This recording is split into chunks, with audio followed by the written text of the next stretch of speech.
Hello, good morning, welcome to Neelakshi classes. मैं Ajay Neelakshi classes के इस परिवार में आपका हार्दिक स्वागत करता हूं। चैप्टर नंबर 2 क्लास 10th का मैथ्स चैप्टर नंबर 2 पॉलिनोमियल्स हम लोग कंटिन्यू कर रहे हैं बेटा। और इसमें हम आपको 2C जो एक्सरसाइज चल रही है उसमें बहुत सारे क्वेश्चन कर चुका हूं। एक क्वेश्चन अभी रिमेनिंग बचा है, पहले उस क्वेश्चन को करेंगे, उसके बाद में एक अगली नई एक्सरसाइज पे काम करने वाला हूं। आप सबसे एक रिक्वेस्ट है बेटा कि वीडियो को शेयर करते रहा करिए और अपने यारों दोस्तों में वीडियो को शेयर करते रहिए, सब्सक्राइब करते रहिए चैनल को। और मुझे आपके हर एक कमेंट से, हर एक सब्सक्राइब से, हर एक शेयर से मोटिवेशन मिलता है, तो कृपया करके आप अपना काम करते रहिए। मैं निरंतर आपके लिए काम करता रहूंगा। चलिए आइए फटाफट स्टार्ट कर लेते हैं आज का नया सेशन, आज की नई क्लास। चलिए मिलते हैं क्लास में अगले क्वेश्चन पे। देखते हैं क्वेश्चन जो है रिमेनिंग क्वेश्चन, उसको काम करते हैं, उस पर उसको खत्म करते हैं। एक क्वेश्चन दिया गया, इस क्वेश्चन में क्या बोला गया आपसे बोला गया यदि बहुपद p of x is equal to x cube minus 5x square minus 2x plus 24 के दो शून्यकों का गुणनफल कितना दिया गया है 12। तो कह रहा कि तो इसके शून्यकों को ज्ञात कीजिए। शून्यकों का गुणनफल, एक मान हमें दिया गया है, बाकी के तीन मान हमें भी, दो मान हमें निकाल ले, मतलब दिया गुणनफल है लेकिन हमें अल्फा का मान, बीटा का मान, गामा का मान सबका अलग अलग शून्यकों के मान निकालने हैं। चलिए करते हैं इस क्वेश्चन को। कैसे करना है बेटा देखो जरा। हम लिखेंगे क्या, हम लिखेंगे माना बहुपद p of x is equal to, जो हमें बहुपद दिया है बेटा उसको लिखते हैं, क्या है, x cube minus 5x square, x cube minus 5x square minus 2x plus में कितना है 24। एक बार चेक कर लेते हैं, माइनस 2x प्लस 24 बिल्कुल सही है। इसके बाद हम यहां लिखेंगे जहां a इज इक्वल टू अगर देखें तो कितना है 1 है, b इज इक्वल टू अगर मैं देखूं तो माइनस के 5 हैं, c इज इक्वल टू अगर मैं देखूं इसमें तो कितने हैं बेटा मेरे माइनस के 2 हैं, और अगर मैं d इज इक्वल टू देखूं तो कितना है मेरे बच्चों 24 है। ये सारे मान हमने लिख लिए हैं। और इसके साथ साथ मैंने माना पी एफ एक्स के शून्यक क्या क्या है, अल्फा, बीटा एवं गामा है, ये भी हमने मान लिया है। चलिए अब इस क्वेश्चन में हम आगे का काम करते हैं। कैसे करना है इस क्वेश्चन को देखो जरा। नॉइज बहुत ज्यादा होती है मेरे बच्चों, मजबूरी मेरी ये है कि नाइट में हम रिकॉर्ड करते हैं वीडियो, फिर भी कभी कभी कुछ गाड़ियां, कुछ व्हीकल्स सामने से गुजरते हैं तो उसकी आवाज आती है और उसको एडिट करना थोड़ा मुश्किल हो जाता है, तो आप कृपया करके इनको इग्नोर कर सकते हैं। कभी कभी ऐसा होता है, हर बार ऐसा नहीं होता, रेयर केसेस ऐसे होते हैं। चलिए ठीक है, हमने सवाल लिख दिया, जो भी हमें मान मानने थे वो लिख दिया। इसके बाद हम चलते हैं मेरे बच्चों, हमें जो दिया जाता है पहला, हमें शून्यकों का योग, शून्यकों का योग जो है, जो हमने पढ़ रखा है फॉर्मूला माइनस बी बटे ए, और शून्यकों का योग यानी alpha plus beta plus gamma is equal to minus b बटे ए। इस आधार पे मैं कह सकता हूं अल्फा, बीटा, गामा, अगर मैं माइनस बी का मान रखूं तो माइनस के माइनस 5 हो जाएंगे, माइनस के माइनस 5 और सबके बटे कितना 1, तो मैं कह सकता हूं alpha, beta, gamma is equal to plus के 5। ये आ गया मेरे बच्चों। इसको हम लिख रहे हैं क्या, समीकरण नंबर 1। पहली इक्वेशन हमारी आ गई। अब एक और इक्वेशन पे काम करने वाले हैं, सेकंड वाले, जिसमें हमें लेना क्या, शून्यकों का गुणनफल, शून्यकों का गुणनफल is equal to minus d बटे ए होता है फॉर्मूले के बेस पे। और इस आधार पर जो शून्यकों का गुणनफल है alpha into beta into gamma is equal to minus d बटे ए होता है मेरे लाडलो। और इसमें अगर आप देखेंगे तो हमें दिया गया है, अच्छा मैंने लिखा नहीं है, यहां लिख दो मेरे बच्चों, प्रश्नानुसार दिया है, क्या दिया है, दो शून्यकों का गुणनफल दिया है। क्या दिया है बच्चों? गुणनफल दिया है, वो भी कितना दिया है? 12। तो मैं मान लेता हूं कि अल्फा बीटा का गुणनफल दिया गया है 12, तो मैं यहां लिखूंगा क्या? 12 into gamma is equal to minus d का मान कितना है लाडलो? 24 है, पर किसके है? माइनस के बटे में 1 हो जाएगा। तो अगर मैं गामा बराबर करूं तो माइनस के 24 अपॉन में 1 है, ये 12 पहुंचेंगे, 12 से डिवाइड कर देंगे तो गामा का मान कितना आ जाएगा? माइनस का 2 आ जाएगा। चलिए एक और मान हमें प्राप्त हो गया, ये आ गया आपका गामा का मान। चलो अब क्या करना है, मेरे पास पहले एक इक्वेशन दी गई थी, अब जो गामा का मान है वो हम इस इक्वेशन में रखेंगे। कैसे लिखते हैं अगले पॉइंट को? क्या करना है देखो जरा, हमने लिखा गामा इज इक्वल टू -2, समीकरण नंबर 1 में रखने पर हमने समीकरण क्या लिखा? पहला alpha plus beta plus gamma, alpha plus beta plus gamma is equal to कितना रखा है बेटा? 5 हमें दिया गया है। हमने माइनस का मान किसका देखा है? गामा का देखा, -2। मैं यहां रख देता हूं alpha plus beta -2 is equal to 5। तो मैं ये कह दूंगा alpha plus beta is equal to 5 plus में 2, यानी alpha plus beta is equal to कितना? 7। मेरे लाडलो अभी तक मैंने सिर्फ एक शून्य का मान ज्ञात कर पाया है, जो कितना आया है? -2। अभी हमें बीटा का मान और गामा का, बीटा का मान और अल्फा का मान निकालना है, जबकि दोनों का योग कितना दिया गया है लाडलो? 7 दिया गया है। कैसे निकालना है चलिए देखते हैं अगली स्लाइड पे हैं। यहां तक की बात आपको समझ में आई होगी।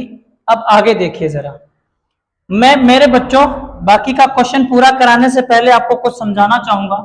देखना लाडलो, कह रहे कि अगर मैं ये कहूं अल्फा माइनस बीटा का होल स्क्वायर, तो आप कहेंगे sir alpha square plus beta square -2 alpha beta, क्योंकि फॉर्मूला होता है a माइनस बी का whole square is equal to a square plus b square -2ab। ठीक है, मैं इसको अल्फा माइनस बीटा का whole square is equal to लिख रहा हूं alpha square plus beta square plus में 2 अल्फा बीटा -4 अल्फा बीटा। देखो लाडलो, ये जो मान ऊपर लिखा, ये जो नीचे मान लिखा, दोनों सेम है। कैसे? अगर माइनस के 4 अल्फा बीटा में से 2 प्लस के हटाएंगे तो माइनस के 2 ही बचेंगे, लेकिन इससे हमारे लिए क्या हो जाएगा? इससे ये हो जाएगा अल्फा माइनस बीटा का whole square is equal to, यहां से यहां तक देखिए मेरे बच्चों, ये हमारा बन रहा है a square plus b square plus 2ab, यानी अल्फा प्लस बीटा का होल स्क्वायर -4 अल्फा बीटा। बस ये जो टर्म आया है, इस टर्म का हमें उपयोग करना है लाडलो। ये जो टर्म आया, इस टर्म का हमें इस्तेमाल करना है किसमें? इस क्वेश्चन में। देखिए जरा क्या दिया है, यहां देखो, ये मान हमें दिया गया है alpha plus beta is equal to minus is equal to plus के 7 दिए गए हैं। करना क्या है? इसमें उपयोग करना। किसमें उपयोग करना है? देखो जरा, हमने जो आपको निकाल के मान दिया है, क्या दिया है? अल्फा माइनस बीटा का whole square is equal to क्या दिया है मेरे बच्चों? अल्फा प्लस बीटा का होल स्क्वायर -4 अल्फा बीटा। आप अगर उस क्वेश्चन में देखें, वहां पर हमें अल्फा प्लस बीटा का मान कितना दिया गया है? 7। यहां रखना है हमें alpha minus beta is equal to whole square is equal to, इसका मान हमें कितना दिया गया? 7, स्क्वायर कर दो -4 अल्फा बीटा, यानी दो शून्यकों का गुणनफल। मेरे लाडो यहाँ दिया गया हमें 12, यहाँ लिख देते हैं, क्या लिखना है? 12 आ जाएगा। ठीक है, 7 का स्क्वायर करेंगे 49 आएगा, इधर मल्टीप्लाई करेंगे कितना आएगा? 48 अल्फा माइनस बीटा का होल स्क्वायर, इधर घटाएंगे तो कितना आ जाएगा? 1, यहाँ पर आएगा अल्फा माइनस बीटा का होल स्क्वायर। अगर अल्फा माइनस बीटा निकालना, होल स्क्वायर निकालोगे तो अंडर रूट में एक चेंज हो जाएगा, तो इसका जो मान आएगा अल्फा माइनस बीटा का प्लस माइनस 1 आएगा। या तो अल्फा माइनस बीटा प्लस का 1 हो सकता है, या तो अल्फा माइनस बीटा आपका माइनस का 1 हो सकता है। ठीक है, दो कंडीशन हो सकती हैं। कौन कौन सी दो कंडीशन? पहली कंडीशन ये कि alpha minus beta is equal to 1 हो सकता है, या फिर alpha minus beta is equal to minus का 1 हो सकता है। ये दो कंडीशन हो सकती हैं। अब इन दो कंडीशन से और इस वाले समीकरण को हम उपयोग करके अगले शून्यकों का मान निकालेंगे। जैसे यहां पर हमें मान दिया गया था, अगर ये हमने समीकरण 1 माना तो इसको हम मान लेंगे समीकरण नंबर 2। इसको क्या मान लेंगे? समीकरण नंबर 2। और समीकरण नंबर 2 की इन समीकरणों से तुलना करने वाले हैं लाडलो। एक ये मान दिया गया, एक ये मान दिया गया। अब हमें लिखना है क्या? देखो जरा, इसको थोड़ा हम आगे बढ़ा दे रहे हैं, ऊपर की तरफ मूव कर दे रहे हैं इस जगह। ये हमने आपको समझाया है।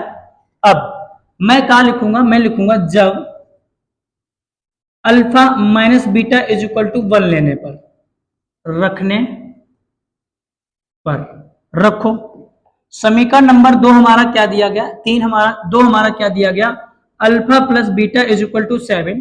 तो दूसरा हमें दिया alpha minus beta is equal to 1। ये समीकरण नंबर कौन सा है? दूसरा। इसको मान लेते हैं हम ये समीकरण नंबर तीसरा। अब यहां पर चूंकि मान सेम, चिन्ह जो है आपके वो अलग अलग है, विपरीत हैं, तो हम लिखेंगे क्या? समीकरण 2 में 3 क्या करने पर? जोड़ने पर। इसको मैंने मान लिया ये समीकरण नंबर हमारा तीसरा है और इसको मैं चौथा नाम भी दे दे रहा। लो, अब आपको ज्यादा बेहतर समझ में आएगा। करना क्या है? घटा दीजिए, जोड़ दीजिए। एक और एक 2 अल्फा हो गए, ये दोनों काट दोगे, आपका कितना मान आएगा? 8 आ जाएगा। तो अल्फा इज इक्वल टू 8/2 करेंगे तो कितना आ जाएगा? 4। यानी अल्फा का मान यहां से कितना निकल रहा है? 4 निकल रहा। लेकिन यही कंडीशन अगर मैं दूसरा पार्ट लेता हूं मेरे लाडलो, सेकंड पार्ट में देखूं, अगर मैं जहां पर जब alpha minus beta is equal to -1 रखने पर,